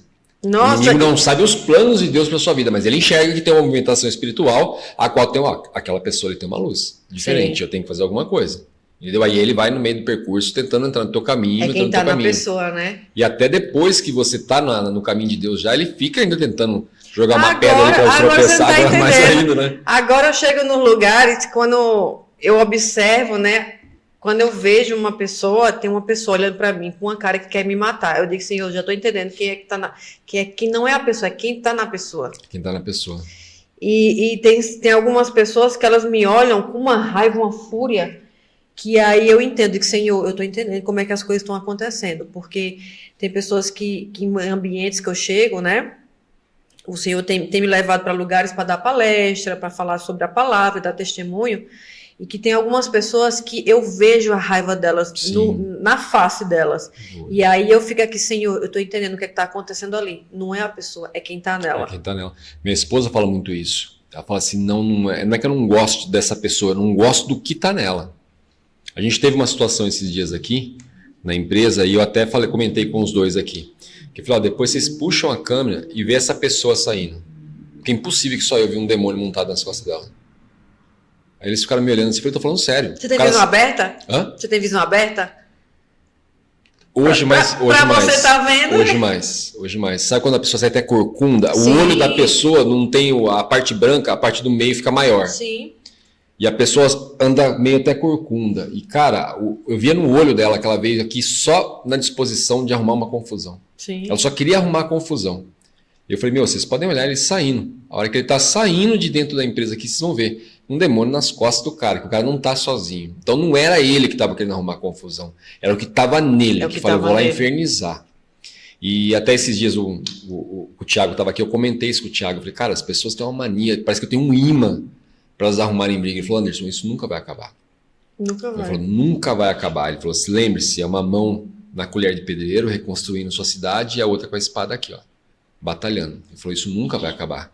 E até um convidado nosso comentou uma coisa que eu nunca tinha percebido da forma que ele colocou. Que Jesus deixou uma promessa na Bíblia, que ele ainda comentou, falou, se eu pudesse eu rasgava essa parte da Bíblia. Mas é uma promessa. No mundo terá aflições. E a gente não vê isso como uma promessa, né? Você vê como foi algo que Jesus disse, mas é uma promessa. É uma promessa. Então no mundo terá aflições. Então você vai ter pessoa invejosa, você vai ter aquela irmã na igreja que todo mundo acha que ela é a irmã, que vai para o céu, vai deitar e vai direto para o céu e não é. É aquela que vai sentir inveja de você, da luz que está em você. Que incomoda. Tem pastores que se incomodam com a luz do obreiro.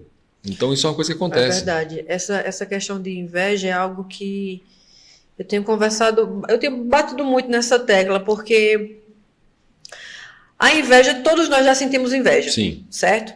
Só que hoje, quando a gente está em Cristo, e essa inveja muitas vezes ela vem, é o que a gente faz com ela a partir desse momento que a gente está entendendo que a gente está sentindo. Sim. Eu já chamo por Jesus na hora. Jesus, vem aqui, resolver isso aqui, porque isso aqui não é teu, não. E eu não quero sentir isso. Por que eu estou sentindo isso, Senhor? Se eu estou sentindo isso, isso não é teu, isso não vem do Senhor. Isso é algum demônio aqui que está me trazendo isso, porque eu não quero sentir isso, mas eu estou sentindo. Só que também eu já vi muitos cristãos dizendo assim, não, eu não sinto inveja. Pô, sente, a gente sente. Mas o que você faz com aquilo, a partir do momento que você está com Cristo, é outra coisa. Porque nós somos falhos. A gente peca todo dia. Você vai dizer agora que você não peca? Peca. Todo mundo peca, todo mundo erra todo dia, ninguém é perfeito. Todos nós pecamos, todos nós sentimos inveja, todos nós falhamos, sabe? A coisa acontece, só que agora é diferente. Por quê? Porque a gente está com Ele. E Ele está justamente nessa batalha com a gente.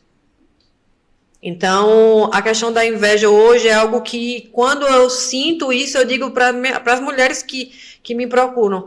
Gente, se você sente, não minta para você. Porque você pode estar mentindo, mas Deus está vendo tudo. Está vendo tudo, é isso que eu ia falar. Hoje eu me pergunto muitas vezes sobre questões que eu estou sentindo, que eu acho, não estou sentindo isso não. Porque às vezes a gente acha mesmo. Aí eu falo, cara, para lá, deixa eu analisar, porque Deus está vendo, cara, Ele conhece meu coração, não vai adiantar eu falar para Ele que eu não estou sentindo, Ele tá vendo se Ele tudo. sabe que eu estou sentindo. Então, se depender de eu mudar aquilo que eu estou sentindo para receber uma bênção dEle, e eu não assumir que eu estou sentindo, eu não vou receber. A verdade é essa. Então, hoje eu me pergunto várias vezes, me coloco e falo, vem cá, deixa que eu... Não, por um momento eu acho que eu senti mesmo. É isso mesmo, então eu tenho que tirar isso de mim, Deus me perdoe e pronto. Mesma coisa então, é a ira, né? A raiva.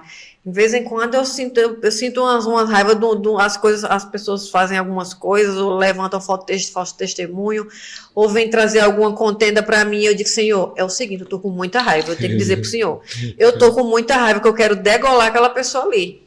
Eu não posso mentir, eu tenho que dizer pro Senhor, mas eu não vou dormir com isso. Como o Senhor Jesus mesmo disse, se você tiver algum problema com seu irmão, vá lá resolver, depois volte, eu não vou dormir com isso, Senhor. Eu não vou dormir, eu tô com muita raiva, eu quero matar, eu vou gritar aqui, vou espernear, vou esmurrar os travesseiros, mas eu não vou dormir com isso. Mas eu tenho que ser verdadeira e dizer ao Senhor que eu tô sentindo isso.